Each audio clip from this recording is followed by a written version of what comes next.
part of my story and why I started fighting with my lifestyle changes. I got kind of sick of people just trying to push me around that wanted to push around the old me, right? And like Right. now I started realizing, like, you know what? I kind of got to make space for myself in some areas. I'm excited to hear your story. I'm Adam, by the way. Thank you so much for doing this. And thank you for having me. Of I course, I'm excited. I watched some of your content a little bit earlier, just some of the boxing stuff. I thought that was cool. awesome. Yeah. Uh, It's Oh, been a and then I listened to your SoundCloud or your music too on Spotify. But I was yeah, the boxing stuff I thought was really pretty rad. yeah, and you know what? It's actually inspiring the new sound I'm going to be making musically. Oh, Uh, cool. Yeah, we can get into that. That's awesome. yeah. Sweet. Well, this is about you, and we do your journey in music, but we can talk about just your journey in entertainment. It sounds like you've got a lot going on, especially with your Instagram and the boxing title that you received and all these cool things. So I'm just curious to hear all about it. It looks like you got the belt back there. Yes, I do. Oh, that's awesome. It's you know what? I got to speak to the organization to make sure it's okay, but I'm planning on like decking this out trans colors if they let me, so people know it's the trans division belt, title I belt. love it. I love it. That's so amazing. Is Yes. that something? See, I'm curious on this. With when you win the belt, you keep the belt until what? You lose, and then you literally have to give that belt away? So you know what's interesting? I think it depends on organizations. So I think technically, now I may be wrong, like I think I get to keep this, I and would someone hope will get so. like the new belt, meaning I can keep this in a glass case somewhere. That's what I would hope, right? Yeah. So that I guess that was my question. That'd be such a bummer that if you lose, technically lose the belt, you have to like not only did you lose, you're like, oh, and here's the belt that I've had at my house for X amount of years, this many months. Like I feel like that'd be just as devastating. Like it's just an extra layer of you lost. Exactly, right? And I'm planning, hopefully, we'll see how many matches I get, but I do not want to lose this. And No, that is so special. That's so cool. yeah, yeah. I feel like as silly as it sounds, a little story in my life was I got kicked off a championship winning sports team back in the day for getting in trouble without getting into too much detail. Okay. I never got over it because guess what? I was good. Yeah. I made it all the way there. And it was like at the pinnacle of the team's success.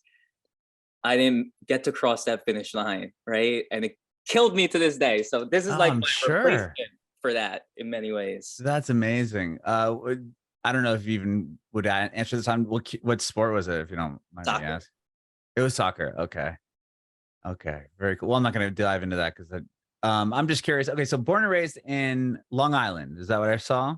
Yes, born in What was, Huntington what was originally. it like living there? I'm from the total opposite. I'm from San Diego. All I right. live in Nashville now, but born and raised California kid. So I'm curious what it was like growing up in Long Island. So you know what? It's so interesting.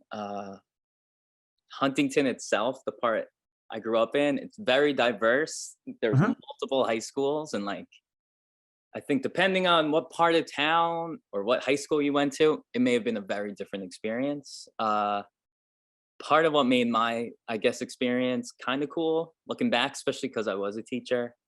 But some at the same time, you know what? I may have preferred meeting new people, but basically, I went to the smaller school in the area. Um, Okay.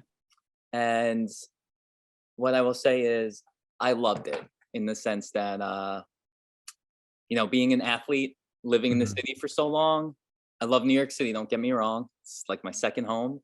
Uh, but over time, like I started getting a little stir crazy because I was so used to growing up with grass, fields to Mhm. play sports in, beaches. I'm a beach baby, right? Okay, sure. Same here. I mean, I So grew up on the I grew up so by you the get it, beach too. yes. So you could probably relate, but Yeah. I was North Shore, Long Island. I'm actually Okay. recently moved South Shore, Long Island for completely different vibe. But like, imagine we had more of the bays, so like Huntington Bay, Cold Spring Okay. Harbor. So it was like no waves, beautiful beaches, I was able to have all the fun. Me and my friends would get into a lot of trouble growing up Sure. because there was so much to do, right? Yet nothing to do at the same time, which is part of, I think, the Long Island experience. Okay.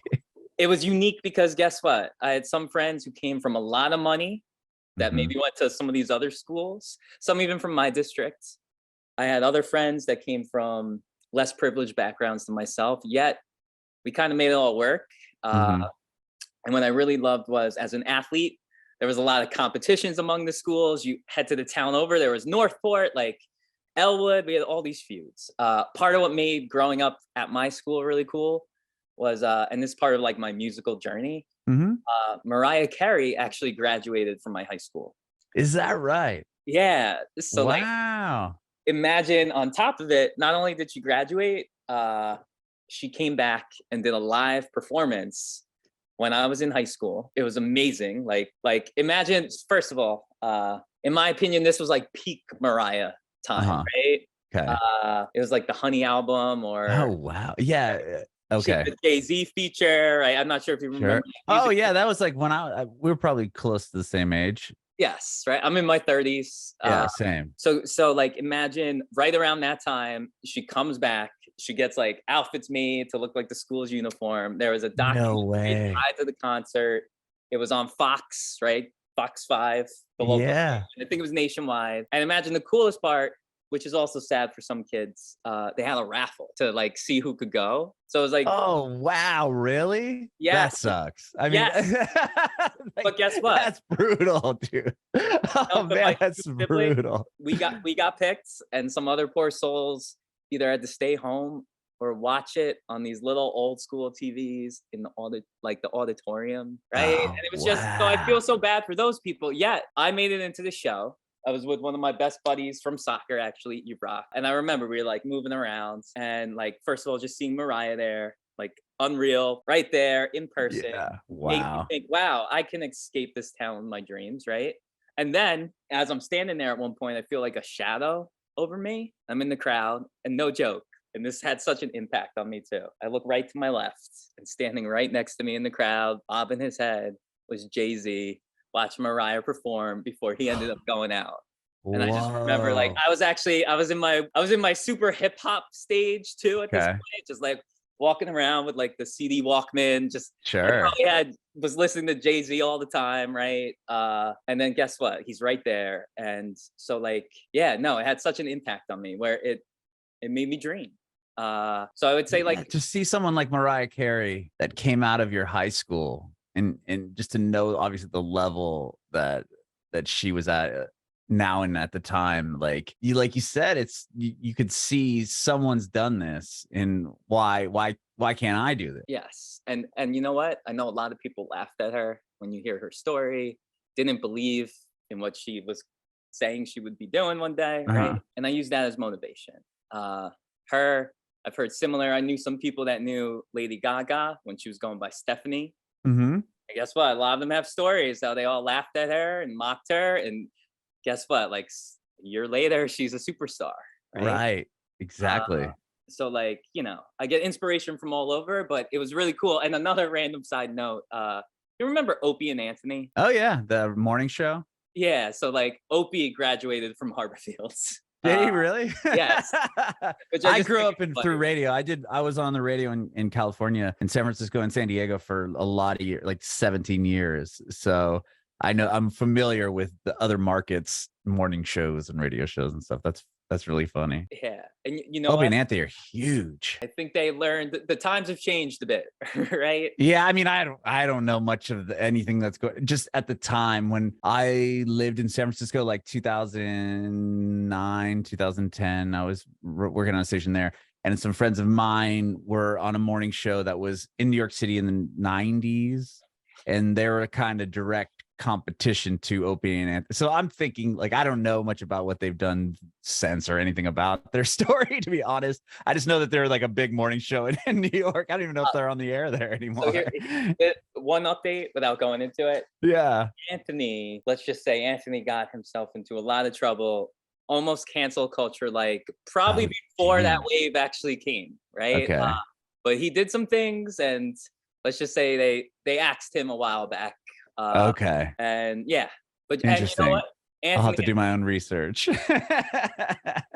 and part of this silly story, like just talking about where I grew up, Uh-huh. I knew people that like, so Anthony supposedly grew up in Elwood, which was one of the schools I said that was nearby. And Yeah, yeah. people I knew grew up, their dads grew up with Anthony. But you know what? I'm blabbering about silly stuff. No, this is cool. It's a great story. Oh, and you know what? Part of what makes it cool growing up where I did actually, it's so random. Like all these connections. So like, I'm not sure if you're aware of this, but in the fight world, especially MMA, the Mhm. UFC. I'm not huge. I don't know a lot about it, to be honest. I mean, I know some things, but I know there's people that are way invested and into it, and I'm not. I just haven't been like really. I haven't seen it much, to be honest. So you know what? But it's fascinating, though. I think part of the reason I became so invested was I was always obsessed with like martial arts, but Uh-huh. there is this guy. His name's Matt Serra. And there's a bunch of guys connected to this, but imagine like way back in the day, he opened a jujitsu school. Okay. I walk in there with my buddies. We train. He fought in the UFC for like 2 fights at this point, no longer in there. So down to earth, so cool. Knowing that I was making some life changes, guess what? I didn't think there was a world for me there, and I ended up stopping. Only to see that like 2 years later, this guy ends up knocking out who some would consider maybe the greatest of all time in his weight class, GSP, right? Uh-huh. And let's just say like this guy became such a like local hero. He now literally he coaches, he's trained other UFC champs. Like, so imagine what's really cool about me when I got involved in the boxing. Uh-huh.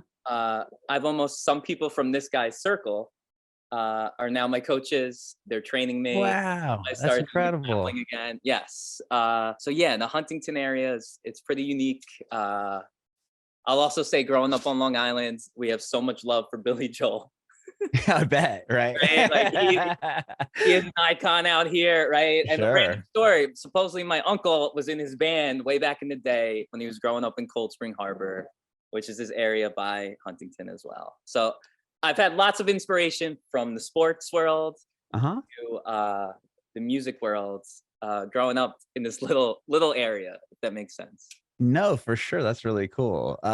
Just to kind of comment on your story with Mariah Carey, my sister is 11 years younger than I am. My high school, she went to the same high school, but Adam Lambert graduated from my high school, and he graduated like 3 years ahead of me. So I think Adam Lambert was a senior when I was a freshman or something like that. But anyway, when Adam was in American Idol, that was the year my sister was in middle school. So when he came back to do his like hometown performance thing, they let the middle school and the high school kids go into the football stadium when Adam Lambert performed for the school. That's awesome. It's just funny to me to think like Mariah Carey's like, yeah, only half the kids can show up. Yes. And Lambert's like, bring everybody in. Or maybe it was American Idol's like, let's make this thing look crazy packed. But you know what though? Funny. I think whosever decision it was, I think he made the better move, right? Right. There were some kids crying that night. I bet. To the Mariah, Oh man, that's just so brutal. But I kind of love it too, in a sense. Can I ask a random question? Because I know, like, here's the thing, right? Do you remember like Adam Lambert from the hallways when you were younger? No, to be honest, not at all. No, but I will say I knew his brother. His younger brother was in my grade, and I knew him. We weren't like, I wouldn't say we're friends and we would hang out, but we're acquaintances. We're in the same classes, and we knew each other through middle school and into high school. Adam Lambert wasn't this thing, like it wasn't this person that people were like, at least I wasn't aware, this person's going to be a star. And to see them on then American Idol was just so like, it was just mind blowing. But his brother really it's just weird. You have this perception of somebody from high school, and then you see this kind of trajectory, like this way they go in life, and it's like, whoa, like I would have put every penny I'd ever put down ever in life that this situation would never happen, and it did, and that's incredible. And you know what, you've made me think of another real quick hometown. No, this is amazing. I got all the time in the world. I don't know about you. So like talking about motivations, influence, circles, knowing people and not really seeing where they're headed, and then Mhm. being happy actually when I'm like, wow, awesome. I graduated with this girl that I would say we were friends, more so probably the acquaintance side, meaning our circles overlapped, always Mhm. friendly, hanging out with the same people sometimes, yet different real crews, right? But nothing but love for this girl. To the point where I remember she was dating this guy who had a metal band and they wanted me to be the singer. And I'll never forget that. I was like, they see something in me. I love it. That's cool. But imagine she had these two brothers, twins, redheaded, that just giving you like an image, Mhm. right? Yeah, yeah. And when I knew them when I was younger, imagine across from the high school was a corner that a lot of people would go to like smoke cigarettes or Sure. whatever, right? And they happened to live like two houses down. So at the time, her brothers were both short and kind of chubby. Uh-huh. They would often get bullied. Sorry, my phone is ringing. Oh, good. 1 sec. They would get bullied by all these people being called fat, pudgy, all this stuff. Guess what? Well, one Hmm. of the twins is now a UFC fighter. He trains with the guy I was talking about earlier. He just fought at the pay-per-view last month. Wow. Knocked out the guy in the first round with maybe the biggest like knockout of the night, right? Uh-huh. So like but I remember like I can picture him, this beast that would literally make me shiver, right? And Right. he wanted to hurt me, right? Right. Being like 4'6" and chubby, and everyone. Right. So you never know, right? You never Exactly. know. But yeah, I'm sorry. That's fascinating. No, that really for sure. I mean, I wonder if the bullying or people poking fun at them is why just lit this fire. Like I'm gonna be this badass, like UFC fighter or whatever. Without a doubt. Listen, Uh, I part of my story and why I started fighting with my lifestyle changes. mhm. I got kind of sick of people just trying to push me around that wanted to push around the old me, right? And like Right. I started realizing like, you know what? I kind of got to make space for myself in some areas. Hold Sure. my head high. So yeah, I would say that a lot of the crap I've been through in life is definitely a motivator for me to get better in the fight game and musically, believe it or not. Yeah, I'm curious about that. I think it was from maybe your bio or something that you were singing at a really, really early age. So you know what? So part of this story was this. I, believe it or not, have been diagnosed as having ADHD and Oh, autism. So oh, I'm a hybrid, right? that's awesome because I have ADHD and I have two boys that are both have autism too. So there we go. Right? And guess So I what? was wondering, and I didn't want to ask, just from never mind. You tell the story. I'm not going to tell your story. I just saw the nonverbal part, and I Yeah. was curious. So you know what? It was like when I was younger. Uh, I was basically so part of this story is I was nonverbal yet verbal in the sense. So there's a specific term I could not be understood, right? Mhm. And furthermore, in the beginning, before I got into this special needs preschool, My son went through that. yeah, I had a lot of so I was reading over all the preschool records. I still have them. It's really Wow. fascinating stuff because I actually was a special ed teacher for a while too. So like, Really? yeah, Okay. so like I understand the reports really well. I had to write some IEPs, right? So imagine like what stands out to me when looking back. So I knew I had deficits. I knew I Uh-huh. went to a special needs school. I knew all this stuff, but my diagnosis, the label came much later. Uh, Interesting. Maybe because of the times. yes, a big part of it was the time Yeah. period. And also some of the latest research is for people like me so my theory is I got one from one side of the family, one from the other. Uh-huh. They say that kind of like it's like a hybrid. So like there's certain things that where was I going with this ADHD moment? Mhm. Yeah. I will display I can relate. I will display symptoms of both. So a big thing that like prevented it was I'm very social, Mhm. right? I'm also very empathetic. So like the big stereotype was like, Yeah, it didn't come together. yes, right? So the latest research, now that there's a bunch of autistic adults getting diagnosed or been diagnosed who are doing the research, who are adding to the data, Mhm. the world's changing, right? So to real quick, like, you know, Sacha Baron Cohen? The name sounds familiar. I'm bad. My ADHD will like have me not remember He I'd have to played, see the face. he played Borat and like, Oh yeah. Okay, I know exactly who so you're talking about now. so it's either his brother or his cousin is the guy that's like to blame for a lot of the outdated autism research. He Interesting. he's the reason why they actually originally claimed that it was mainly boys, right? The new data is actually showing anyone could research this. And no, it's really fascinating. The new data is showing that it displays slightly differently in females. And you could Google this, I'm not lying, Uh-huh. and non-binary and trans people. And what the latest Interesting. research and the books and everything are talking about is part of the reason a lot of these women and people like myself are misdiagnosed is where some of us are really good at masking. Uh-huh.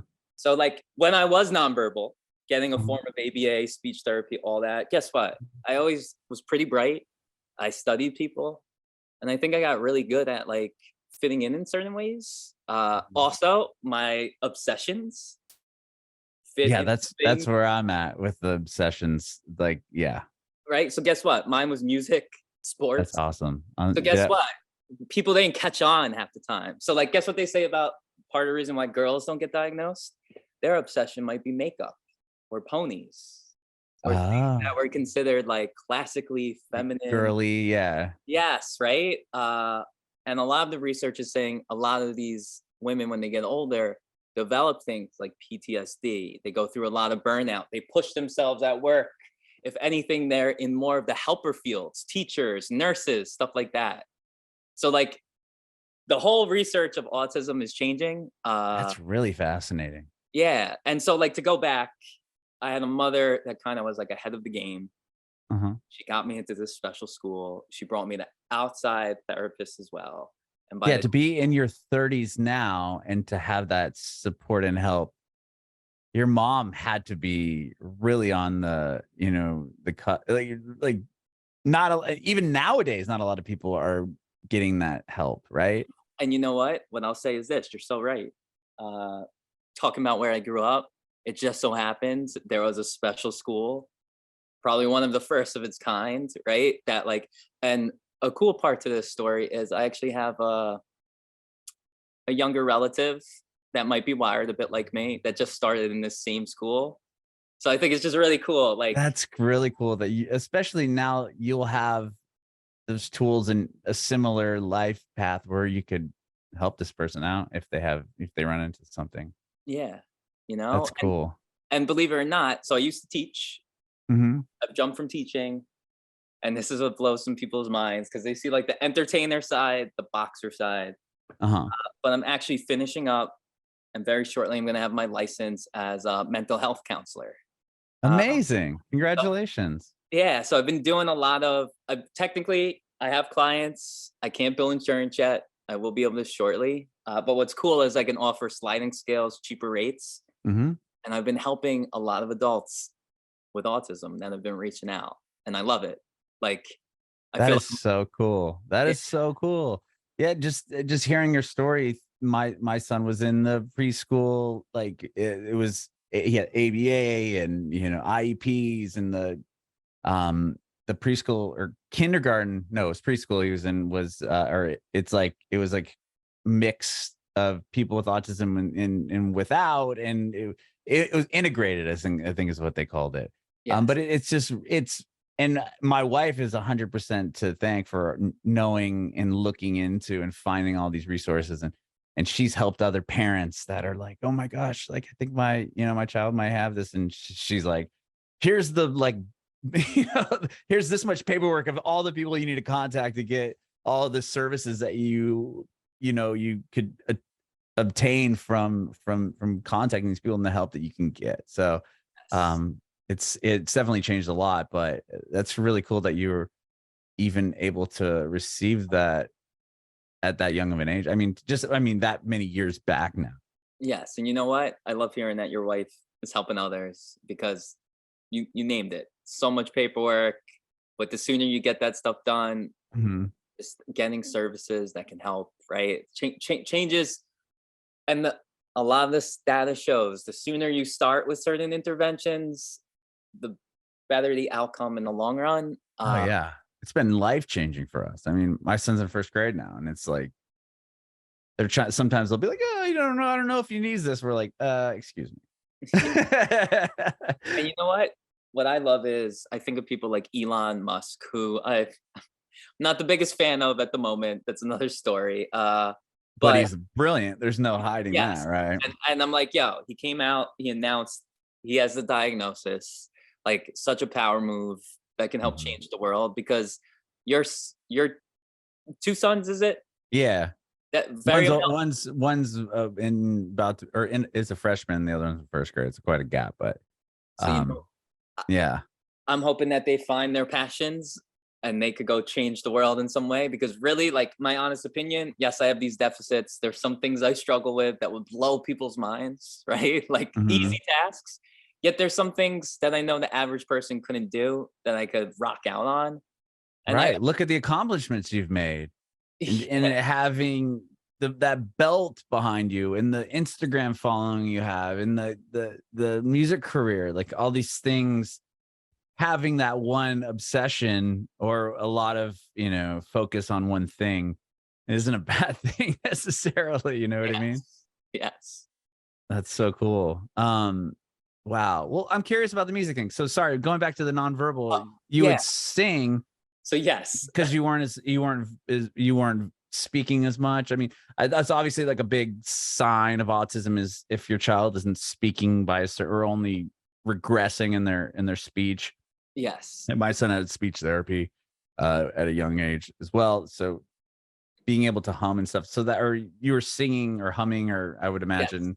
So you know Okay. what?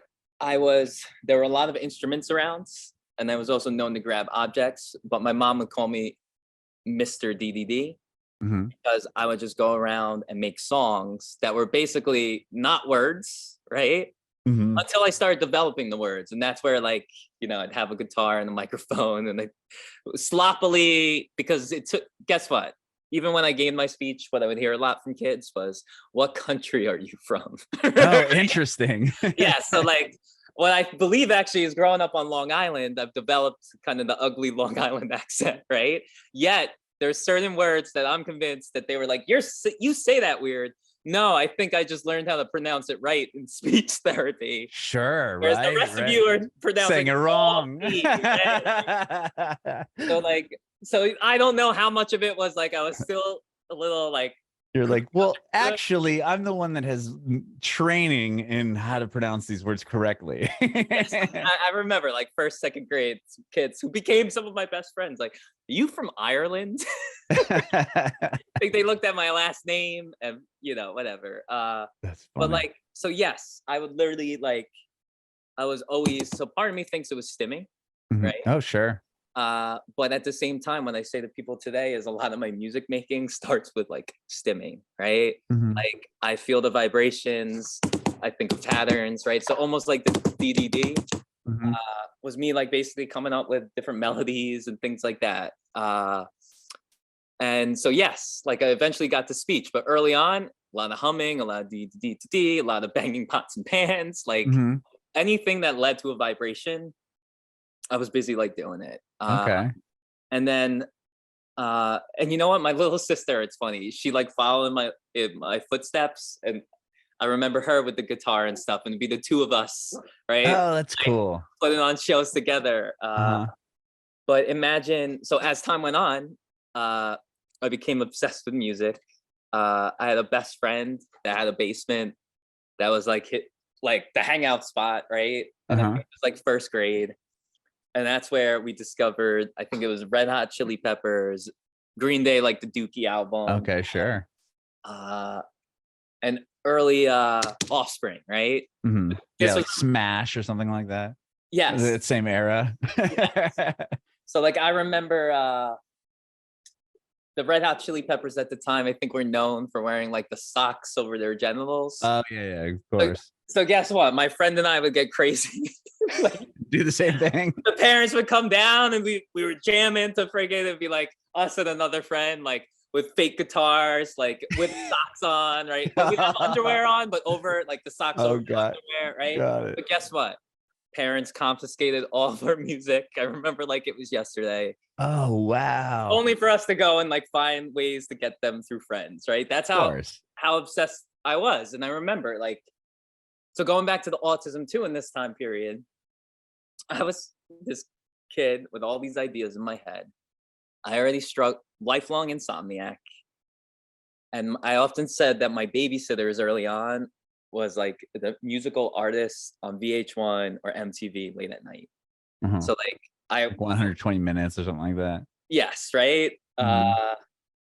And like so it was often there that I would just sit glued and I was inspired. So during these time periods, I remember like Nirvana Unplugged would come on and I'd be glued Mhm. to the TV. The same time, I'd wake up every day before school to watch Yo MTV Raps. Okay, I remember that. So I was like obsessed with both hip hop and rock and alternative. I kind of had an obsession with, I think, maybe tied to my gender, the long haired, grungy look, right? Uh-huh. Uh, I also think I was a kid dealing with some depression because I knew I was different. So, like, that music in a way hit home in ways that I don't think it was hitting the average first, second, third grader. Mhm. Um, Part of this, so two things I have not talked about in interviews that recently came to mind. I think it was second grade. We could have done a project. I made like a rap about saving your earth. And I remember like everyone loving it, like save the earth, save the earth. You never really know how much it's worth, like some crap like that, right? But guess what? The beginning of songwriting, right? Right, right. Then there was a few years later, there was a battle of the bands contest, but it was the whole grade, but you had to make your own instruments at home. And then you were basically lip syncing. It would be like you would play your fake instrument while blasting a real song, right? Oh, wow, okay. So I remember it was rest in peace. One of my biggest inspirations was my good friend Andrew Green, amazingly talented musician, passed away before his time tragically. And then we had this friend Rylan, right? And we went to Rylan's house. I remember we like I was one of the guitarists. I think Rylan was the drummer. Andrew was, I think, the bassist. And we made like with strings, and the dad helped us carve things out. And it was really, really cool. And I remember we won for our class and we made it to the finals. We ended up losing to some group that did such a it's cringy song looking back, right? But guess what? Having like all these people watch, even though it was fake, I loved Right. it, right? And I think this was by this point it was fifth grade. Okay. And it was, I remember one of the songs we did was I think 311 Down. If you There you remember go. that Oh, song, yeah. right? That was the first hit from them, I think. Yes, exactly, right? Yeah. Where they kind of like With switch. the rapping. It was like a lot of rapping in that one. Yes. So what I think naturally was even like the early Chili Peppers, I feel like it Yeah, it was was a kind of lot of like rappy, rapping. right? Yeah, yeah, yeah, of course. So Yeah, funky. all of this was kind of inspiring me. Then I start heading towards the end of eighth grade, and I have this music teacher. And once again, my friend Andrew is part of this group. And now it's a battle of the bands contest, but you actually have to make original music. So we're in eighth grade. At the time, I literally think like Eminem is blowing up. Limp, Okay. Limp Bizkit is all over the radio, right? Sure. Uh-huh.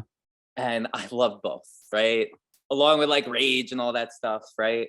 So guess what? We had a Jamaican friend, Ken Johnson, right? We got Kenny. We're like, Kenny, you want to be in our group? He's like, sure, right? Kenny was like the class clown back then. Mhm. So we knew like he would help add to our performance, whatever, right? Also, we knew Kenny was a hip hop head, like a real hip hop head, right? So we end up writing and we became a rap group and we called ourselves the Extra Value Pack. That's And good. each of us was named after like a different like type of McDonald's sandwich, right? So I was Big Mac, right? Even though I think I was the smallest in the crew, and I Well, had that's always fitting, right? yes, all right, right? Got the biggest The butt. irony. Yes. Yeah. So imagine I literally wore. This is probably. I hope no one tries to cancel me for this term, but this is what we called it back in the day: the wife beater shirt, like Oh, the sleeveless undershirt. I don't know if they canceled people on that one yet. I I'm don't know. surprised. I feel like there's probably an official better term for it that I'm sure there is, right? right? Now But I it's feel that like that's automatic. been like the adopted. That's an interesting one, I'm sure.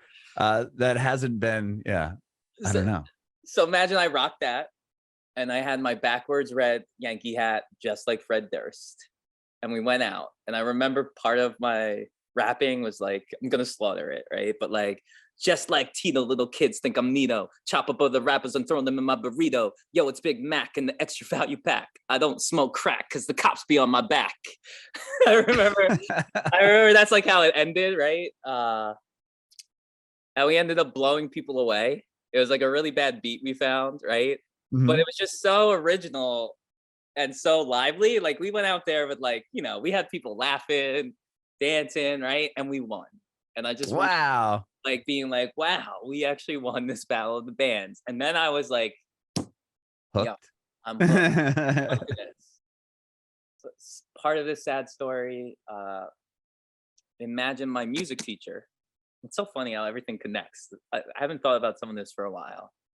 She was probably this stoner chick, right? That's the vibe I caught. She ended up pulling me and my friend Andrew to the side. And she was like, listen, you're both so smart. This was after we won, like one day after class. Da, da, da, da. And then she gave us a big speech because I talked about like, I don't smoke crack because the cops be on my back. Oh, sure. So imagine she gave us this big talk on like, don't do drugs. I'm worried about people like you. You're the creative types, da da da da. And imagine me and my friend probably were like, laughed her off. And Right. the sad part is looking back, my friend eventually passed from addiction. Oh, that's Uh, sad. and I would say that very shortly after that, we get into high school. That's where we both ended up in some trouble. I Mhm. think we both had some demons. Uh, Sure. and like, so yeah, the irony and going back, she toured with Billy Joel. I remember that was part of her story, right? She was a musician herself. But I get to high school, that's where the Mariah Carey thing happens. I'm like, even more. I ended up forming a punk band.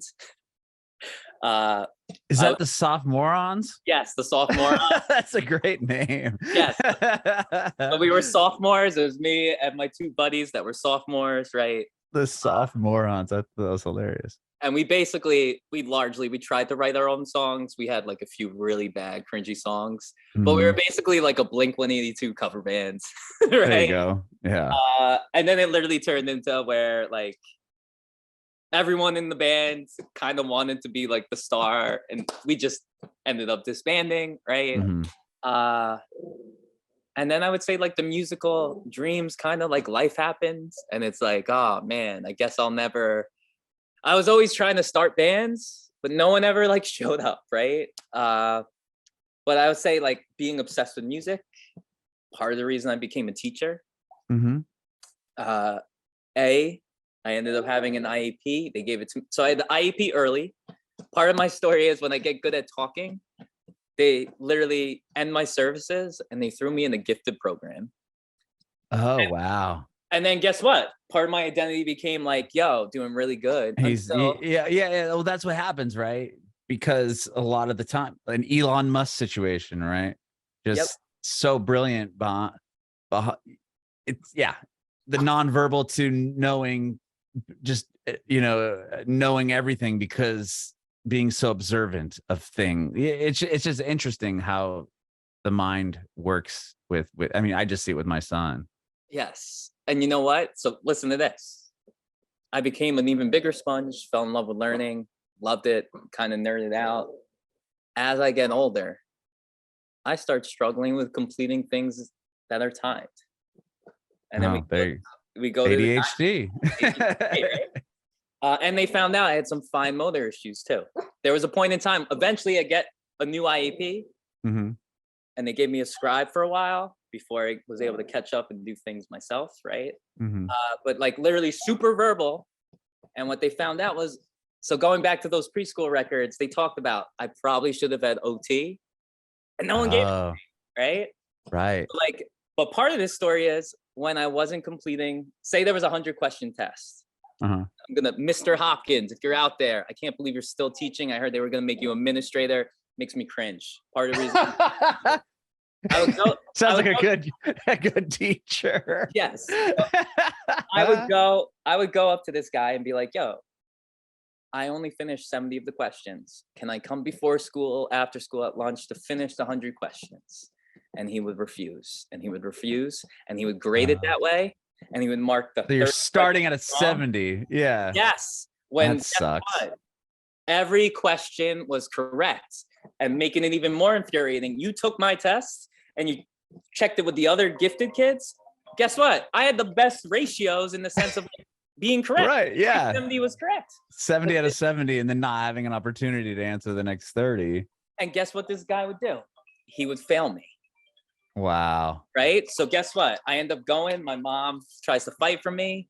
My guidance counselor, who I found out had an affair with my health teacher down the line, showing how good she was, right? She refused and told my mom, someone with your child's IQ level and test scores would never need special services. So what did they do? They booted me from that program, which actually kind of lined up perfectly. So when I head into high school, I have no IEP, and that's where I really start acting out because I lost my identity, right? Like part of my identity was doing really good, right? And then guess what? It was actually my sophomore year. Finally, this woman with a soft spot for me. She was the school psychologist. I was a natural helper, which I was a peer mediator. I got elected to be one. I had no idea. She contacted my mom behind the scenes. They had some talks. She went and found my preschool records all by herself and was able to use that to go to the like CSE board and argue to have me tested. And that's where they find out, ready? I'm gifted in all these areas, like super gifted. Oh, time processing. I was in the 4th percentile, which means 96% of my peers perform faster on tests than I do. Sure. Yeah. Right. And part of it is I know I'm in my own little world, overthinking, right? But like, guess what? They gave me an IEP and I went from being like almost flunking out to back in the 80s and 90s, like overnight. And that's why I went and became a special ed teacher. And also went and got my guidance license because I thought of that scumbag guidance counselor and those teachers. And then when I had the IEP, I had resource room. I had awesome teachers that really helped me out. And they got me out the door.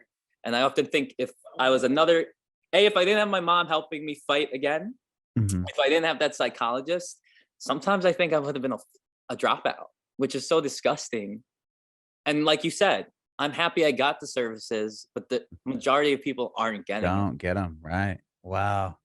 And well, then from becoming a teacher, then how does this whole career there's music here, there's nearly 1 million followers on Instagram, there's boxing, that just seems like such a turn, you know what I mean? So what's so funny is how do I put this? I became a teacher so I could be free to go to festivals and concerts. That's part of it. Okay. While also doing what I wanted to get do. summers off, get that's funny. My mom was a teacher, special ed teacher, up until my sister was born, and then she taught, or she was a she had a babysitting, like she was not a babysitter, like I guess like it'd be a babysitter anyway, but only for teachers' kids. So then she could get the same days off. It's awesome. Yeah. That's clever. Sure. You know, yeah. And only took on like a few kids. It was like there could be 3 kids and they only teachers. You know what? I'm gonna start hitting up my my former coworkers. Yeah, there you go. Somebody babysit your kids. Exactly. What was I gonna say? So I love that your mom's a special educator. Thank you. Going back to my story and the teaching and the music. Oh, you wanted to have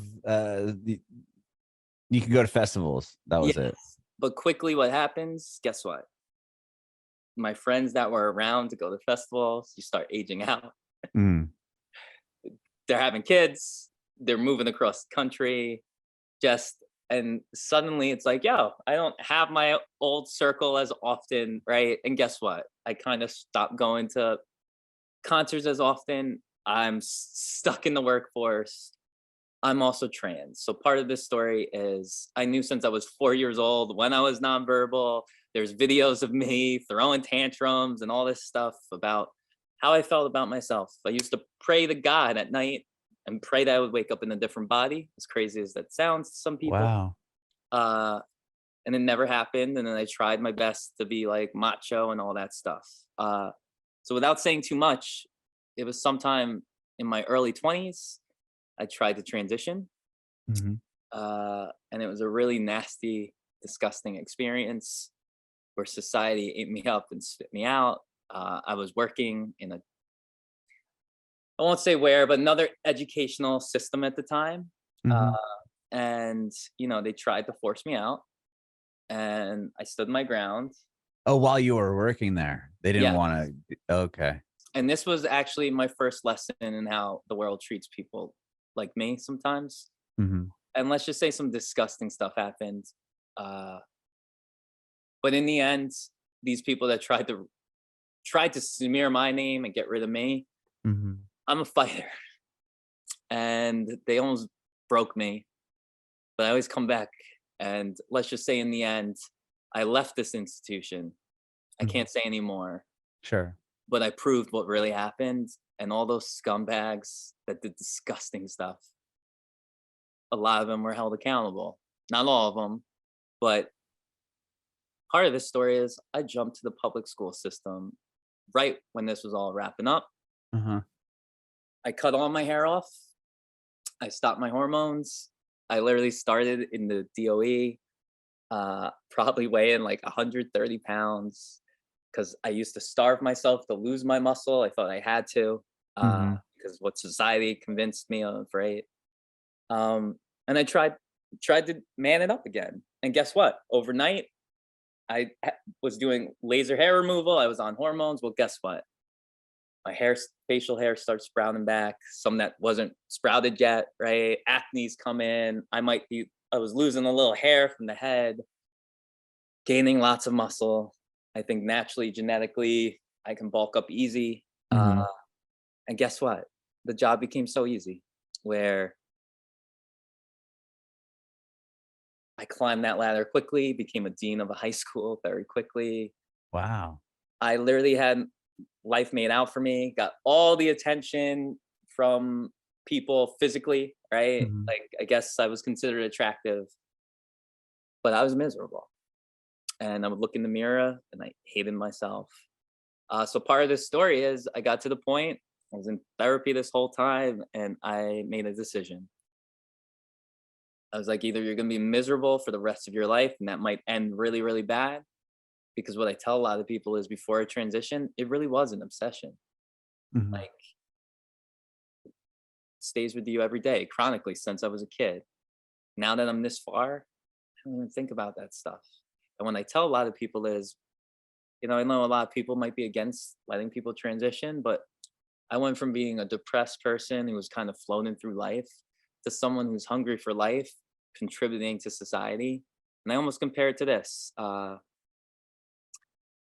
If someone is suffering from something, right, there's certain forms of medical treatment that'll make them better, make it more likely they'll get to work, make it Mhm. more likely that they don't end up in a hospital because of something stupid or in handcuffs. I almost feel that way about this transition for me. But to go back, I started the process and I wrote the city. I informed the city. I mentioned, what I was going through medically and how I had planned on coming back as Miss Summer Brady. And they denied it, which blows people's minds. Ready for this? Oh, I was, wow. I was told that, first of all, my supervisors didn't respond, which led to me having to call them, where they laughed and told me they thought my computer was hacked and it was a joke. Uh, a lot of disgusting things went in. I showed up from a meeting with them where my principal told me that he wanted me to teach as Mr. Brady. Uh, and if all went well, maybe the next year. But clearly things were changing in me. It was pretty obvious. You can swear. I know. I've noticed you try to hold that, but it's up to you. And let's just say this was like chapter 2, meaning I already experienced what it was like. Right. And Right. when I say Yeah. to people, You're living this again, right? It sounds like. yes, and this is why, like, this all leads to my music eventually. What I say to people, we hear a lot about forms of privilege, right? Maybe male privilege, white privilege, whatever, all the different privileges people talk Mhm. about. But what I will say is this: I do believe in an idea of male privilege in certain spaces, in certain areas, in that I felt the way people treated me when I was changing the first time. Even Mhm. people I grew up with, right? You change physically, you lose muscle. As crazy as that sounds, they may have not knew I was trans, but people are suddenly being disrespectful, right? Uh, I was in a relationship, so imagine walking with my partner down the street. Of people used to fear me, and then suddenly people are coming up and being like, "Why are you with someone like that?" Da, da, da, Mhm. da, da, da, call me a little bitch and stuff. Meanwhile, in my head, I was like, "Yo, the old me would have shut your mouth for you, right?" And it sucks. It really like, but guess what? That was me fighting with my old male ego a bit too. But at the Mhm. same time, the way they were treating me as less than human in many ways. And what I will say is, the DOE tried to get rid of me, and uh, the way I survived the first time, I'll tell you. I had a superintendent. I was going for my mid license, right? I had a superintendent teaching a class, and he told us a story. He held up a pen, and he was like, "Hey, everyone, you see this pen? This pen has saved my life more than one time. My reputation, my career. Anyone know why?" I know this isn't the pen, but whatever, right? So everyone's like, "Ah," This brush. right? So he's like, "You know what? Because it's not really a pen." And he ends up opening it in the center, and he pulls it out, and inside is a little USB drive. And then he shows there's 2 buttons on it. One sets up recording, one sets up video. And he was Oh like, "Listen," wow.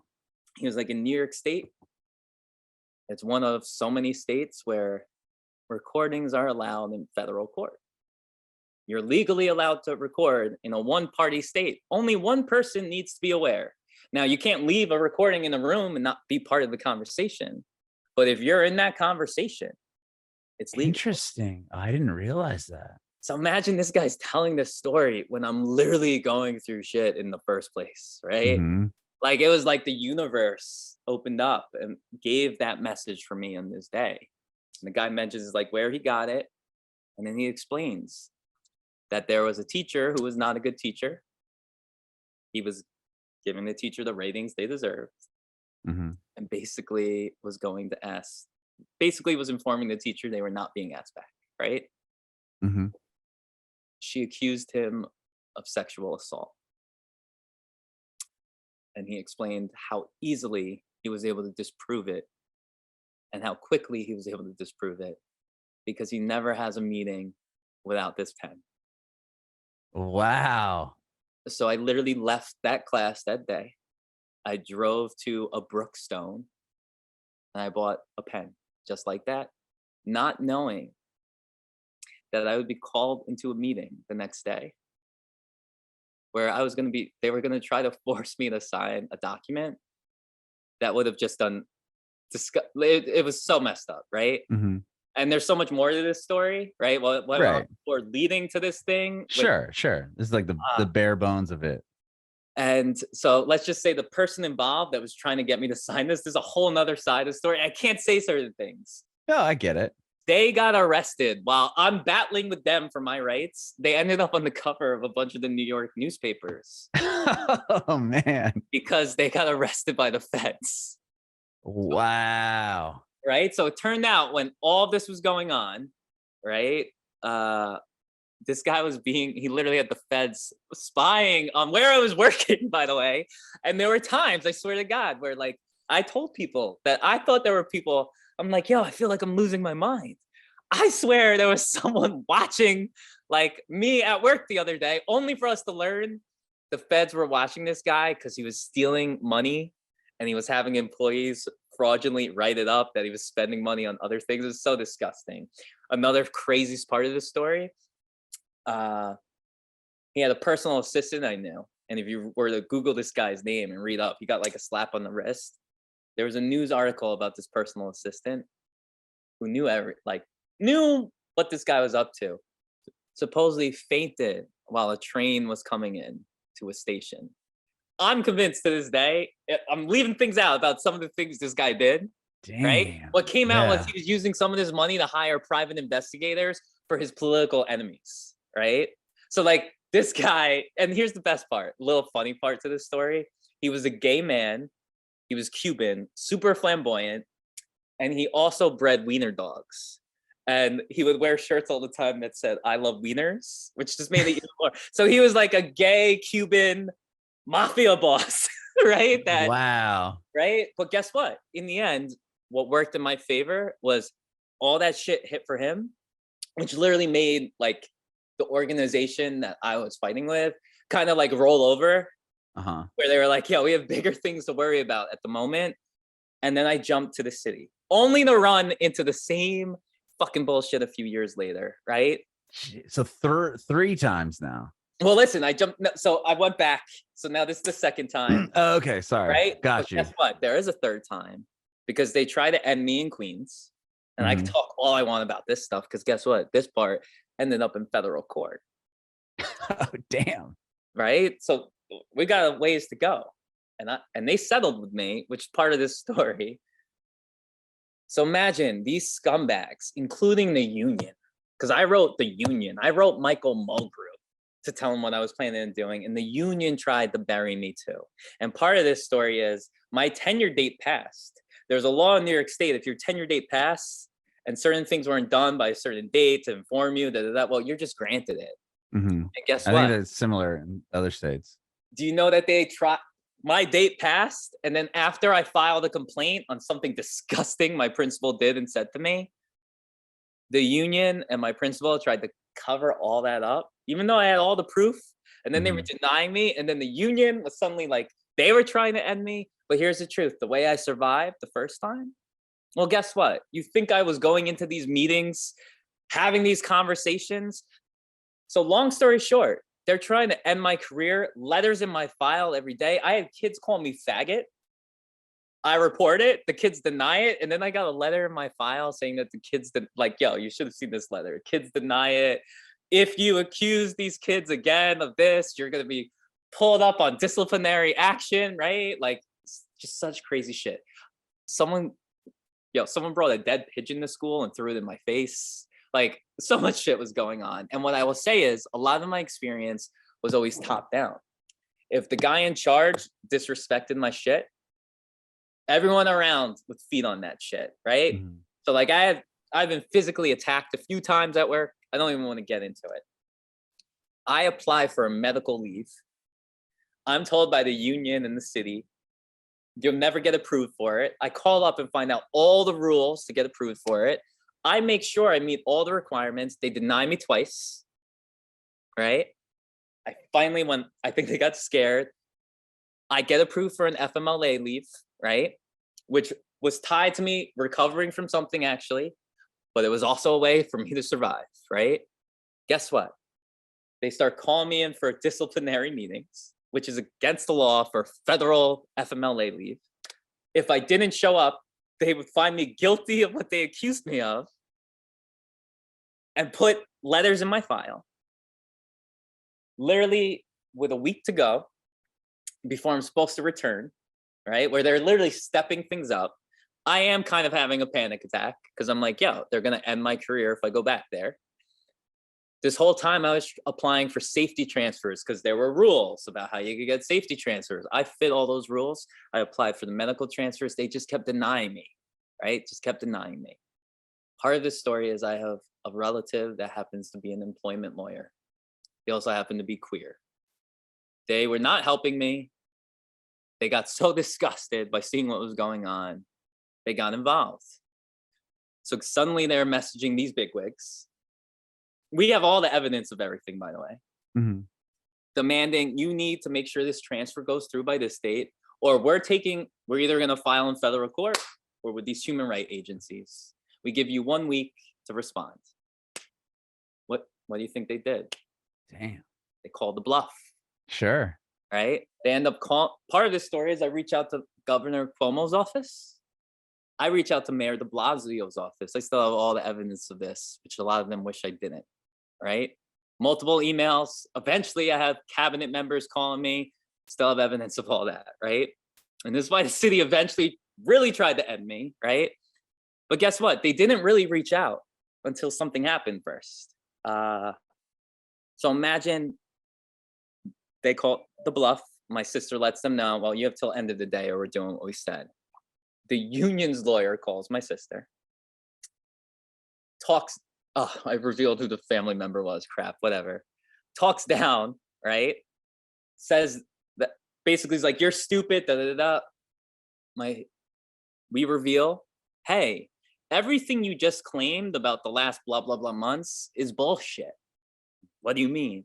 We have evidence, concrete evidence that is admissible here and here, that you are all full of shit. And my sister reveals exactly what we got, right? Do you know they still tried to talk down to her? And that's where literally their lawyer was told, you know what? I'm gonna wait till you call me back with an apology. You need to go speak to other lawyers. And guess what? So the union had emails going out on this same day claiming that I was unresponsive. They had fake email chains as if they could not contact any of us, right? After this conversation, this woman sends out another email, like praising us, right? And from this point on was where the union was kind of helping out, right? The city comes back and they offer a safety transfer to Manhattan, supposedly a safer environment, a safe school.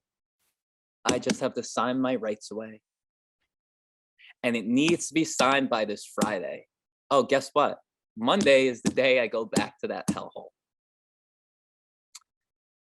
I speak with my counsel. I explain, I don't trust these fuckers. I've been through this so many times. Let's just go fucking sit. Where I was told they would never do da da da da da da da. So I signed my rights away, not knowing that I was demoted. They made me something called an ATR, which is a special type of teacher. Oh, all the ATRs were teachers that were in schools that were closed and couldn't get new jobs. Teachers that were in the rubber room for maybe being accused of touching kids or showing up to work drunk. Suddenly I'm in that group. Oh, and guess what? There's a different evaluation system. Oh, you don't get placed in the classes in your license. Oh, and they have supervisors pop in to watch you at any time, who, by the way, don't work in your school because they're ATR supervisors. And what was known at the time, they were basically, this system was created to get rid of teachers. And every like 6 months, they were offering ATRs, buyouts, or it just took 2 unsatisfactory reviews. And then even though you have tenure, they could start a hearing to take away your license. And that's what they did. On top of it, they denied me bathroom access, despite the fact that New York City is supposed to let trans people use the bathroom they identify with. On top of it, when I signed that agreement, it said that I would be an ATR. I had to apply for other jobs, but the second a position opened up in my license, I was supposed to get it. Instead, they hired about 25 people over 2 years in my license. They acted like no such thing existed. While working in this place, I get attacked in my office by a kid who was off his medication. The building I worked in had 4 high schools, all connected. Kid wasn't even my student, comes to my office while I'm having a meeting with a parent, calls me a tranny, physically attacks me. Guess what? It's the beginning of, they take me out of so at this point, guess what? I landed in a guidance position half of my day, which was my dream. They demote me from there, throw me back into the classroom, take away my office, all while talking the whole time, right? When I'm like, you didn't hire me for this position or that position, da, da, da, da. And the principal, and I have evidence of this all, bullshit, bullshit, bullshit, right? Well, I'm gonna hire you for a full-time guidance job, only for at the end of the year, they hire other people and they tell me they don't have a position for me. And then they try to offer me an ATR buyout, which was like $20,000 to walk away from the job with 6 months of insurance. So what really happened was, with tears in my eyes, I go up one floor to another school. Knock on the door. There was a guidance counselor there. I knew from meetings, inter-school meetings, right? Ask him, hey, da da da da da, you hiring? There's a woman behind him. She ends up interviewing me. Before I know it, I get hired at this school, the best school in the building. But what I didn't realize was the school was controlled by the same superintendent that was involved in all the bullshit from the school I just escaped. And what do I learn once I land in this school? They're playing long game. They were still doing the same shit. And I'm spending a lot of time, but I'll just say this was the most disgusting chapter, because they convinced me I was wanted. They convinced me that none of this was happening, when really it was a long game to try to paint me as mentally ill, as crazy, and to make it seem like all the shit that happened in my past did not happen, despite them knowing it did. So I'm gonna cut forward here to the music part. I am so fucking beat down from this shit. But this school is a maker school. Kids made things, right? We're supposed to do projects. So imagine I'm going through a divorce too. That's part of the story. I show up at the David Bowie exhibit in Brooklyn, and I just walk through there with a friend. One of my old like college festivals and teacher friends who we stopped going to shows, and this was like the first time we reconnected in a way I think it was meant to be. They invite me, I go through, I see David Bowie's story. He started with bands that failed, he never gave up, surrounded himself with talented people, and I'm just like blown away. I'm like, wow, always loved David Bowie, always inspired by him, whether it was the gender bending stuff or the music. I go home that night, we drink a little in the bar afterwards. I have a bullshit microphone, and I record my first rap. And then I'm like, you know what? It timed up to like spring break. So I'm like, you know what? I'm gonna spend time this whole spring break making horrible songs about history. And then I'm gonna challenge my kids to a historical mixtape. So I end up going back to school. And part of this story is, I originally was teaching US history. This teacher, Jay, that every kid loved, because every kid had 100 or 99. Of course. His wife got a job in Vermont. So I had to take over his classes, right? He's moving. And let's just say these kids hated me at first, right?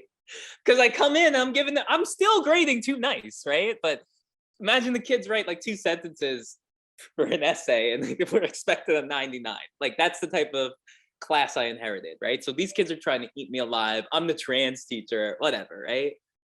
But something happened with this musical mixtape. It like changed things, right? So I come in, they're already warming up to me, the kids, right? It's been a few months.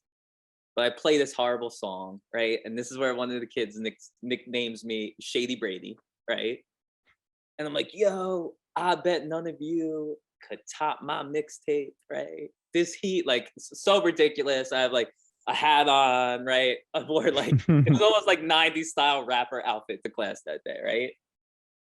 But imagine the number of kids who came up to me after class when I explained what we were doing, and they were like, eyes wide open, like, oh my God, thank you so much, da da da. And there was this kid, Darius. Nothing but love for Darius. He would sit and like drum with pencils a lot. So imagine he was one of the ones that came up to me. So excited. Flash forward down the line, he became my biggest beat producer out of this program I eventually start for this school. So imagine kids are suddenly showing up to class that weren't coming 5 days a week. Suddenly they're there 5 days a week. I have kids that refuse to write an essay at first, handing in the most beautiful raps about the Haitian Revolution. Yes, there's N-word embedded throughout, but guess what? That's part of their culture, right? And it was all historically accurate. And then guess what? It made it that much easier to get them writing the essays, right? So the next year comes, and they're talking about like starting clubs for the school. Like, oh, if you want to start a club. So I go to this guy, he was the dean of the school, Steezy, I'll call him. That's his like music name. And part of his story is way back in the day, he opened for Wu-Tang. Oh, damn. So he's like 50 now, right? Yeah. But like he can sing. He's kind of like he can rap like Wu-Tang or sing better than like most soul singers. This guy, when he's performed at like talent shows, you gotta see the female teacher's legs shake, right? Like Mhm. this guy is talented, right? With the singing and can rap. So we like bond. We have this weird bond. I also was a coach, so we bonded. He was a coach, so we both like met each other for coaching sports. And he was part of the reason I got hired at the school. I found out because he knew me from coaching, and I heard he was like, "Yo, I don't really know people like Brady, but like, yo, they seem like an awesome person." So imagine Mhm. two of us are like, "Yo, let's start this club." We start putting up flyers. We're gonna start the beat making club, right? And he explained to me he tried this a few years earlier and it failed. We get this not for profit to come in. It's called Music Unites. They end up sending us an engineer and they give us a bunch of Abletons, right? Oh, wow. Yeah, yeah. Right? A DJ board, a microphone, whatever, right? So imagine for like maybe 2 months, kids are showing up to try to learn beats. It's Oh, me, yeah. That's so cool. right? But here's the truth. I started realizing it was not as easy as we thought. Furthermore, I had no experience with Ableton at this point myself. So it's literally turning into kids like hitting buttons. And I could tell that the club might not work. And I also knew they tried this years earlier. So imagine I'm literally like, so there were two parts that led to this, right? One was I walk up to this quiet engineer, uh, and I'm like, yo, we got to do something to sell this to the kids, right? It's like, yo, I got an idea. She's like, hey, kids. He turns to them. I'm not going to say who. Mhm. He's like, yo, have you ever heard of, you guys listen to so and so? And all the kids were like, yeah, of course. Meanwhile, like the biggest New York City rapper at the time, right? Kids were obsessed. So imagine this person I've been working with for 2 months is like, yeah, I recorded him this weekend. Dang. You want to Whoa. hear some of his unreleased stuff? It's like, you can't tell anybody, right? So he hits play, and immediately I just see these kids like, their jaws drop, right? They're all so immediately amazed. And no joke, suddenly we had these big, thick steel doors. Suddenly you hear, we open the door, and it's like 12 kids. They heard the music, they recognized the voice. And they're like, yo, is that so and so? Right? And like, yeah. So they all come in. The engineer tells stories. Is Uh-huh. basically like, yeah, Ariana Grande sang me happy birthday on my birthday, right? Like, Sure. I was working with Ariana, right? And I'm like, wow, right? I have someone like this to help me, right? Uh-huh. The other part was there was a microphone, and some student grabs the microphone and he starts like freestyling, and we end up having the two of us have a battle, the worst Mhm. battle ever, and all the other kids are laughing, right? But know what we noticed? We put the mic down. Another kid grabbed and tried it. So imagine I just start telling this engineer, I'm like, yo, do you have any beats? It's like, yeah, cook them up for like da da da. So he just starts playing his beats. And before you know it, a kid who graduated that was known as the rapper of the school, Moises, he pops in, right? For like Thanksgiving break. He pops in, it's like a Friday, uh, and he gets on the mic. And he was like the catalyst. He spits just out of nowhere. We're recording the nastiest, like spur of the moment, real, authentic. I know where the kid's from, rap. And then it was like a chain reaction. Just kids hopping on, hopping on. And what do I realize? I have some natural talent. I'm not even joking. So then what's it turn into? Me and this Lou guy, Lefty Lucy, that's the engineer. Robert's the dean. We're helping these kids find beats from YouTube. Lou's cooking them up. I go to production school. Lou starts teaching me stuff. Roberts has a cousin. Steezy has a cousin that's sending beats in. And before you know it, we're like recording 3 tracks every 2 hours after school, twice a week at least, right? These kids start releasing songs on SoundCloud. Some of them are releasing them on Spotify. We start throwing performances on for like Black History Month. I got my kids to perform in front of the Orchard, the music distributor in New York City. All these like label heads were there. It was like they watched them perform and gave them feedback. They were even debating offering a deal to one of my students at the time. Really? Wow. Yes. And the coolest part, so part of this was these kids started begging me and the dean to hop on tracks. And the dean was a natural and I was horrible. So horrible. But imagine one day they're working on a track and it happens to be 6 people hopped on this track, right? And it's just, it really was like fire. And at this point, these kids have created so much hype with this club. We're in 4 high schools in the building. They have friends from other high schools. We have kids from other schools stopping by. So imagine there'd be like 6 young rappers and me and this dean and the engineer with like 35, 45 city kids just showing up to watch, right? Which added to like the magic, especially year 1. There was something special. Unfortunately, a lot of them were seniors at the time. Part of me wonders what we could have done if I had them for another year. But imagine I'm there, I'm in my mood, I'm feeling the type of way. 6ix9ine is blowing up. And I Mhm. remember joking with my students, I'm like, yo, if 6ix9ine could be famous with that gummo, I could be famous with my growl, right? So imagine they have this track, hear the beat playing, I go up, and I end up just being like some screamo, like bang, bang, bang, bang, right? That's the sound of my gang. That's the sound of my gang, right? Some like I did like a hook or something, right?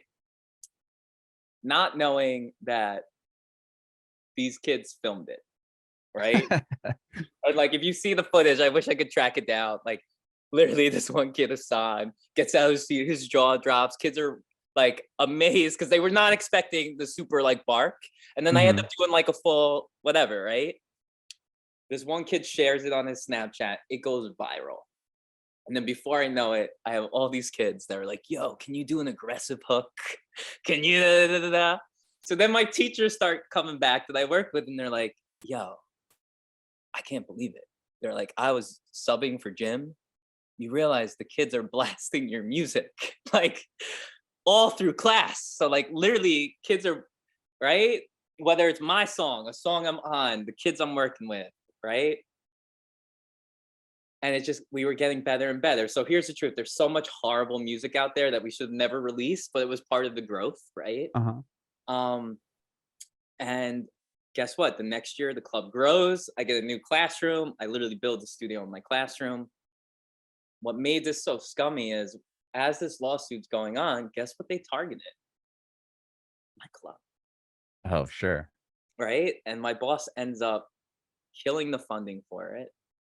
But at this point, I'm so like, A, I'm hooked, but B, I was getting kids into college with scholarships for it.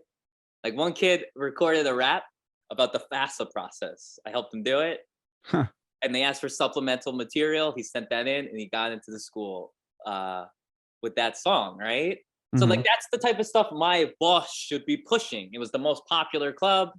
Yeah, being that creative and going about something totally different and getting into schools because when you think of a college application, no one's probably doing that. It's like, whoa, like this is really cool. I can't believe this person sent this as their paper. You know what I mean? I don't know how they were doing it, but Yes. that's pretty amazing. And you know what? Like so imagine like even like the school that fundraisers, we get a lot of money, like over $100,000. And guess what? My rappers perform at the fundraisers, right? So we were like, and but guess what? What eventually came out, I had 3 varsity sports teams. My boss killed all 3 and my club. It was all tied to my lawsuit. He broke the city's contracts while doing it. Like they hit me in the bank. They tried to smear your name. And guess what? Part of this story is if you were to go to my docket of my federal lawsuit, my boss isn't mentioned by name. My first lawyer, I think, may have purposely screwed up the name of the school, mentioned another school in the building. But what is it talking about? It's talking about my boss, who ends up doing more disgusting shit to me down the line, right? But here's the truth. I'm not going to go into all of it, but my boss did so much disgusting shit and covered up so much. So, like, part of my story is I would have teachers come up to me and be like, true story, like, hey, I see you have tits. Have you chopped your dick off yet? Wow. Right? I think you're confused about your gender. You don't deserve your pronouns. Like, I went through so much disgusting shit, including getting my breasts grabbed and things like that. Proven, right? My boss knew this was all true. Meetings were held about it.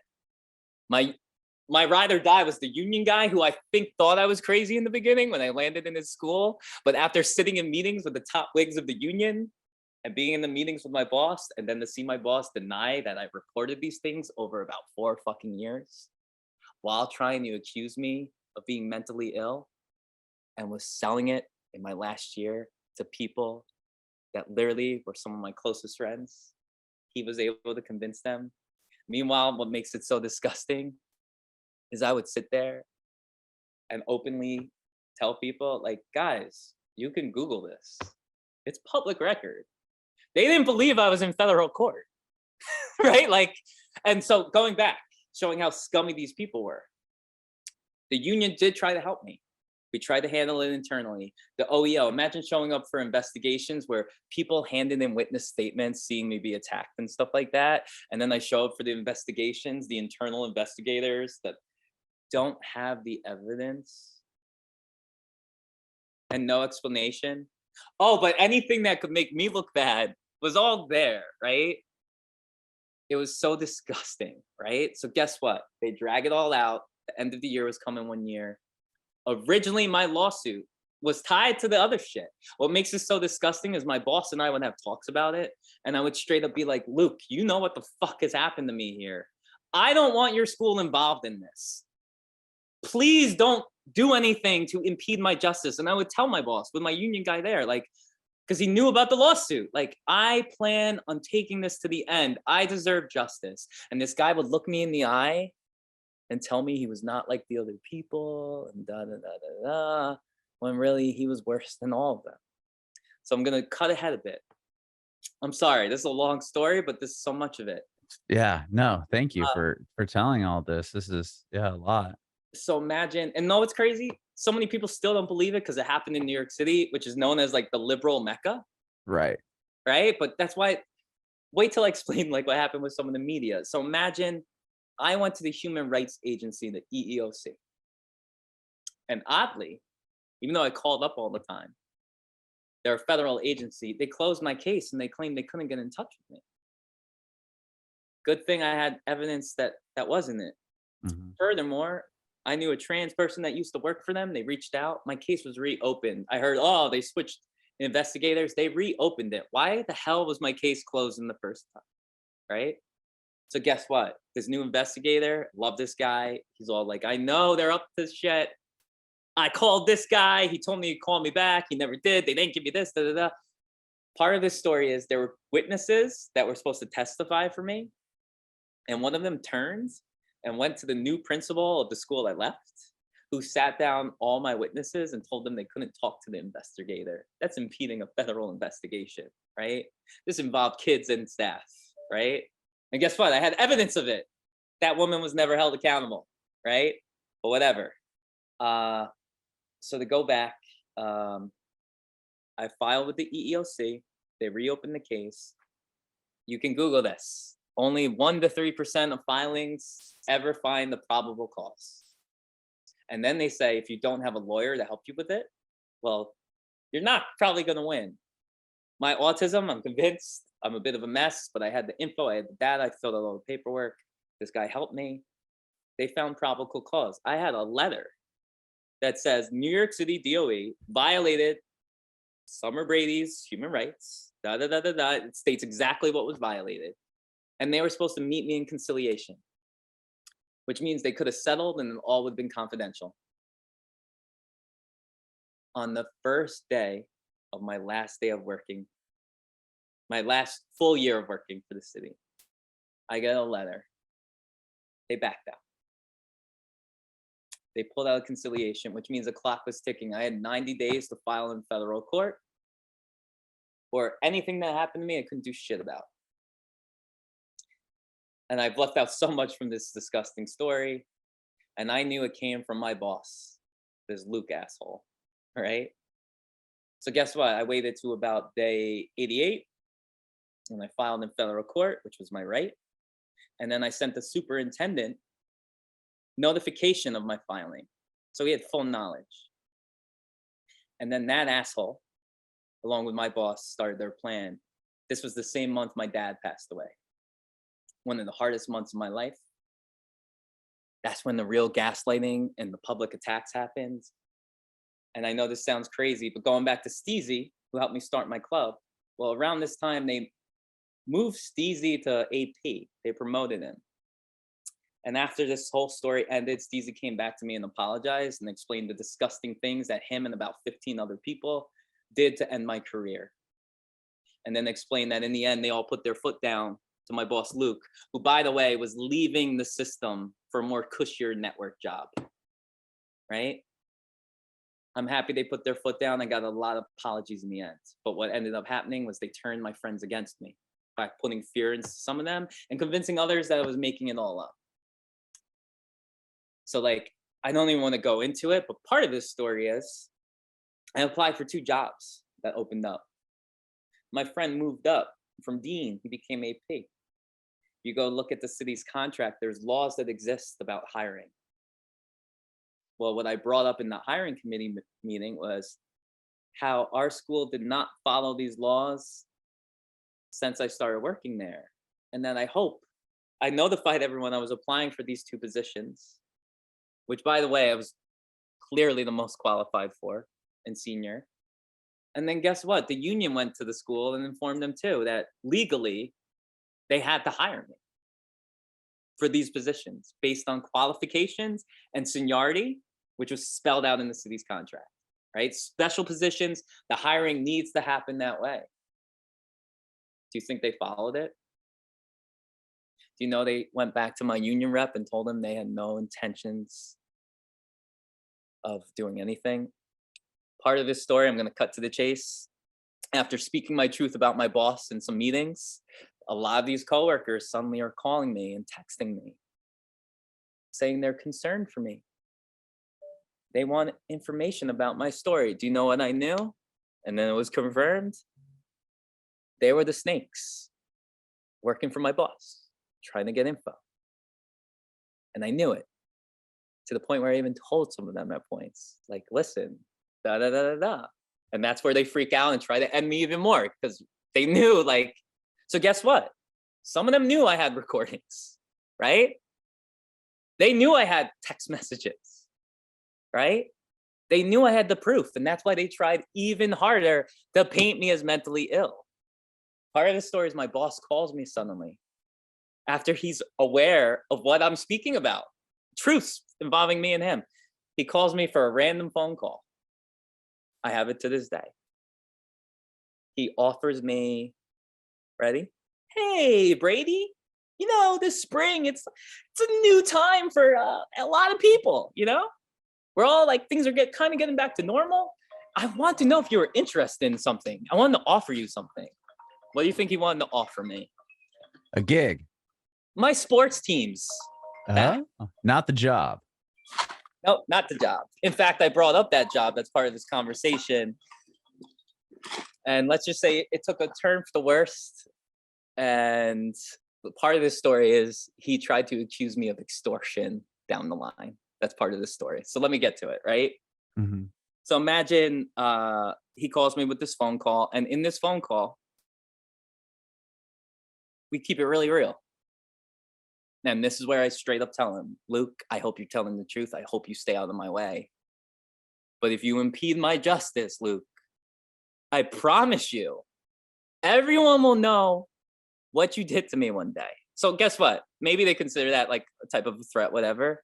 Mm-hmm. But it's like, don't get in my way. Please, Luke. I want to leave our school out of this. Da, da, da, da, da, da. Right? I told him what I've been through. He told me at the end of the phone call, I appreciate you sharing this. I've learned so much. And I said to him, hey, I really hope this wasn't a mistake being so open with you. He says, no, not at all. Da, da, da, da. And then guess what? My lawyer shared information of what he said to their lawyer. And that was enough for me to know, holy shit, he's such a scumbag. He's going to try to sabotage my lawsuit and then my career.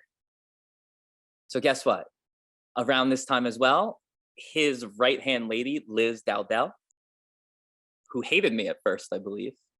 Well, during COVID, she took over my weekly meetings and we were meeting one-on-one on Zoom.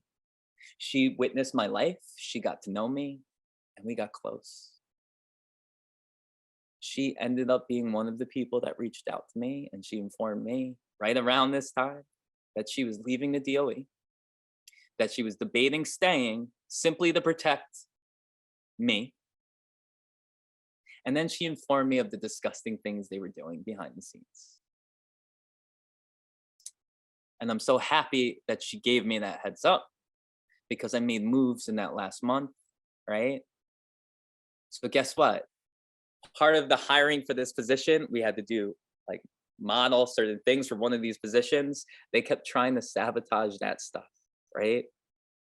They invited me to a meeting about the requirements for the job. I was sent an email, Google invite, I show up. You're not supposed to be here. This is a conflict of interest. They tried so many different random things. And I'm like, you guys sent me an email to show up to this thing, right? Mhm. I'm all over the place. Long story short, you can check the docket. The city reached out.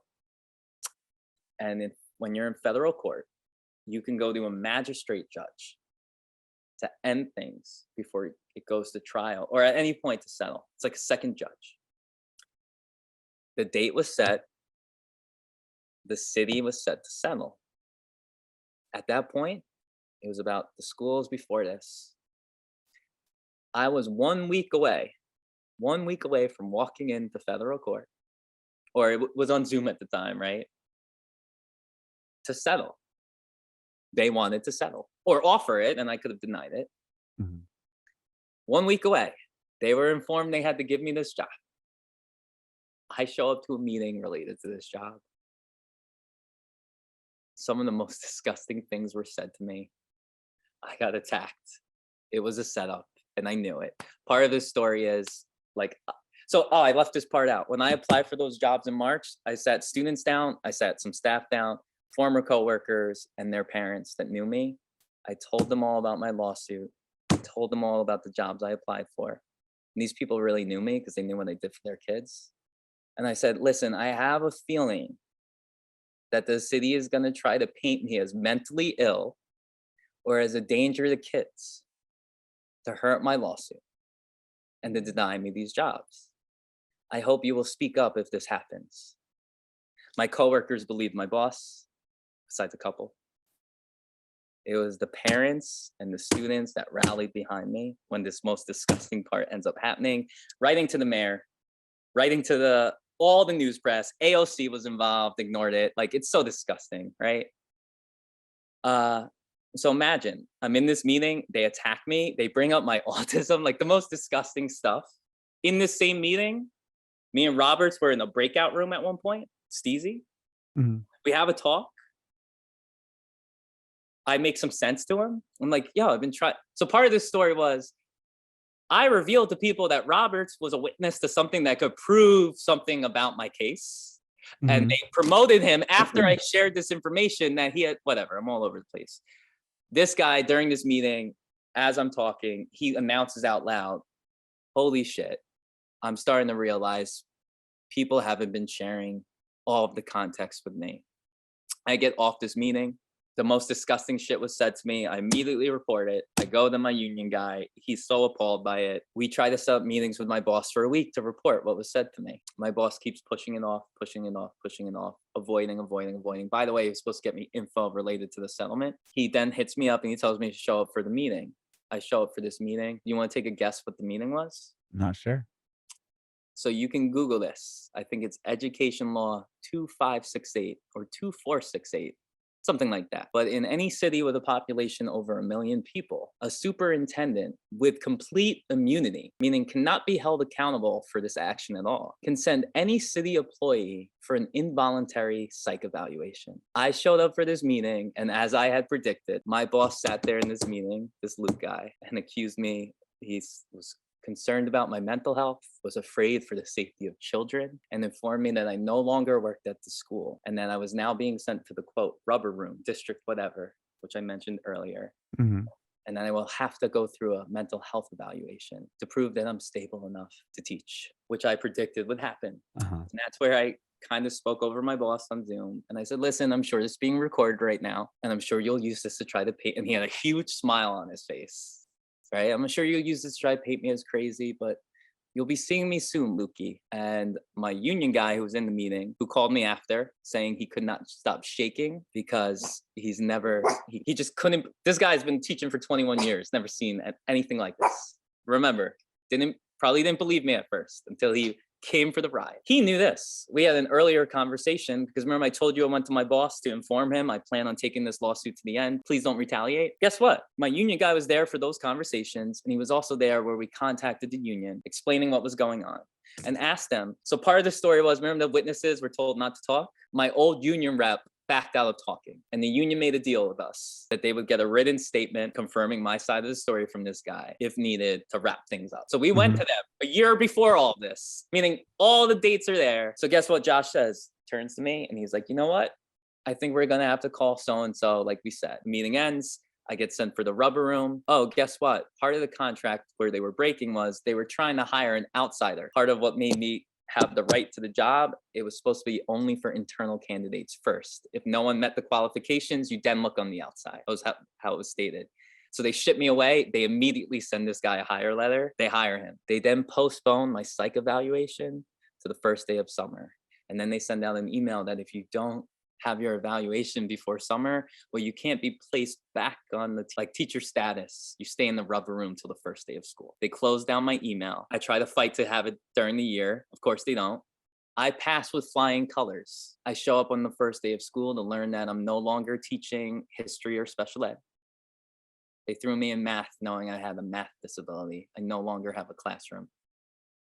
My boss that shipped me away no longer works for the city. He's being paid even more working for a network.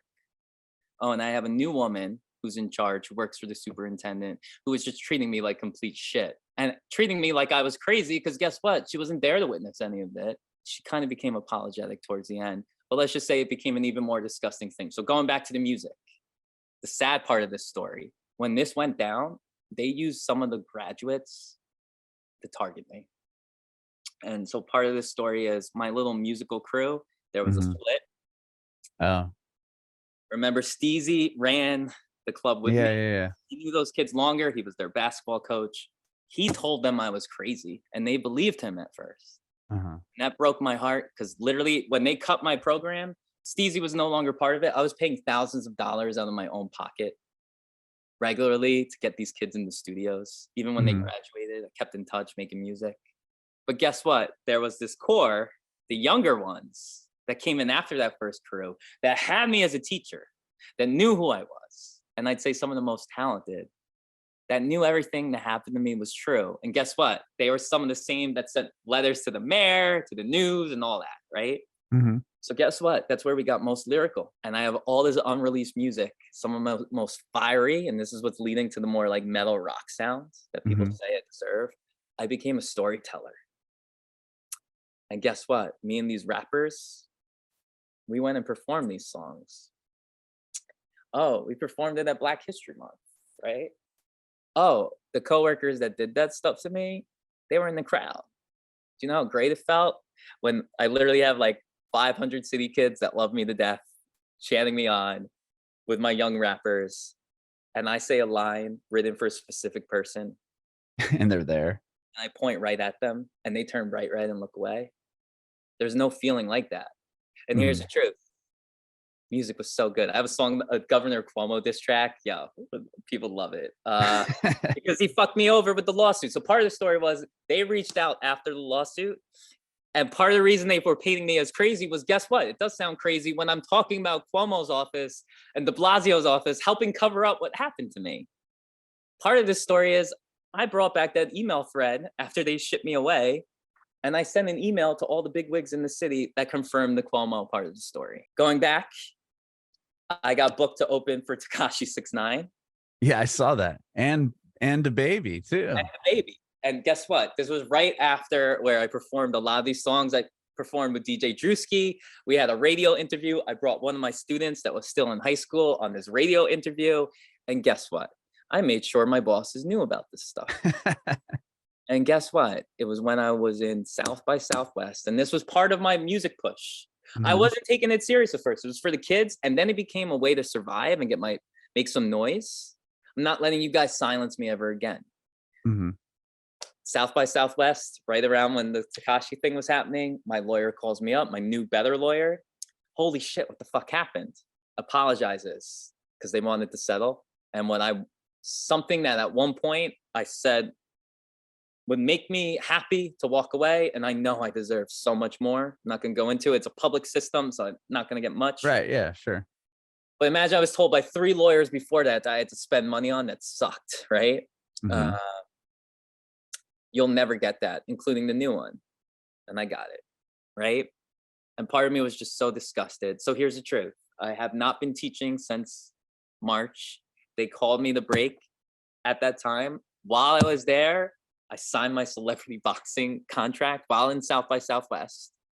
And that cleared up where suddenly, hey, I have 7 days a week to train in martial arts again or to freaking make music while doing my counseling. So like, yeah. So going back to like the scream and the growl, Mhm. what I'm currently excited for is I'm about to bury my past. I may release EDM under a separate side project, but I think I'm done with the hip hop. And what I'm really excited for is I'm linking up with some like real producers and like rocks. I'd say rock stars in a way. There's some people I'm in talks with, and we're gonna start working on my rock projects at the end of this month. That's incredible. I'm wondering. I know you use the word snakes, and I know that you have a single coming out called "Snakes and Gates," and I'm wondering if it's probably pretty accurate to what you were just that whole story you just told. So no, it's so funny. I mentioned someone a few times, and I hate to talk this way, but yes, the snakes are so there were snakes in the music industry separately. Mhm. A lot of scammers, a lot of shady shit, right? But really, what I'm talking about were my coworkers. And if you listen to the lyrics, it talks about some of the cool shit I did, like New York Fashion Week. I have some line like booking fights, taking flights, da da da, New York Fashion Week at night, right? I walked in the New York Fashion Show. Right around the same time I settled, meaning I had a lot of momentum and I was trying to Mhm. get involved in as many different things as I could because that's the best way to grow, right? Sure. Yet make it all connect, right? Uh, so what I will say is the snakes and gates, yes, to the point where I actually name one of these people in the song. Oh Not a wow. lot of people catch on to, but one of the people that I mentioned a few times in this story that at one point I had nothing but love for, and I will say that they turned their back on me because they believed the bullshit they heard. I name dropped them while referring to others. So yes, I think the song is about what I've been through the last year, how I've literally escaped. Here's the truth. I've cut a lot of these people free. I spent some time trying to keep some former relationships going that I put more energy into. So what I will say is like I'm freeing myself of the snakes and I'm trying to break through the gates to the other side of what's next, right? And I talk about Bill Gates, right? Some silly line like Bill Gates didn't make it on the first try. Once everybody leaves, he's finally got it right. Some shit like that, right? It's just like what I learned was I think there were a lot of people. It's almost like my experience with the band when I was younger. Everyone wants to be a star. And I, at the end of the day, am a real team player. I can be a team player. But what I realized is most other people don't want to be team players. And there were a lot of people in my circle that I think were trying to sabotage my success. Even like the growl that has become pretty familiar and a lot of people seem to like. Imagine a lot of people in my circle are telling me like not to do that. And I listened back to some of the songs I didn't release that I made with them, and I'm like, no, I think you were trying to hurt my brand. Uh, so I'm kind of like blabbering on a bit, but for me, I'm what I'm excited for is I've cut a lot of toxic people out of my life, whether it's former romantic interests, whether it's family members that don't treat me right or respect my identity. Um, and ever since I did that, just I have more energy, more passion. Yeah, and the cool thing about Snakes and Gates is the producer that helped me do it. Met way back probably in like February. Already heard some of my stuff, loved it, and heard a lot of my unreleased lyrical stuff, and was just Hmm. like, wow, you make me think of like Slim Shady album 1 or 2, right? Like Hmm. you've got a story to tell, right? Um, and I believe that's to be true. But furthermore, I went to certain hip hop producers and I was like, listen, I think I'm meant to have like a rock sound. And I always thought of like Limp Bizkit or Rage Against the Machine, right? Such big influences in my life when I was younger. But it seemed like no one got it. I worked with a lot of great producers, but no one really seemed to get it. I show up with this guy and he ends up it's like we clicked. And I was like, so imagine like he cooked up hip hop beats specifically for me and my style, what he thought would fit. And I would show up, and what was awesome, like a good sign, knocked out like 3 songs in like a small session, right? And he was like, yo, I was already sold on you, but just the number of people that waste time, da da da. And I was like, well, listen, it's because I know you took the time to listen to all, like I said, some artists I really liked. You did the research and you got me. And imagine while we were talking, like just brought up some of the ideas I had. So I was like, yo, listen, can you try to rockify this? Ends up hitting me back with this track. I bring my loyal young rappers into the studio because guess what? This guy became the spot to bring them for cheap, right? So I still stay in touch with a lot of my students that had my back, right? Pay for their sessions still, right? They deserve it. Good kids, bright futures. One, I swear, it could be the next Nicki Minaj. But imagine they heard the new rock vibes and like they have love for me, right? But I know some of them, they have their own style. They don't always want like the aggressiveness on the track. The feedback from the kids, right? Where they're like, you found your sound, we think, right? Because they heard a few tracks.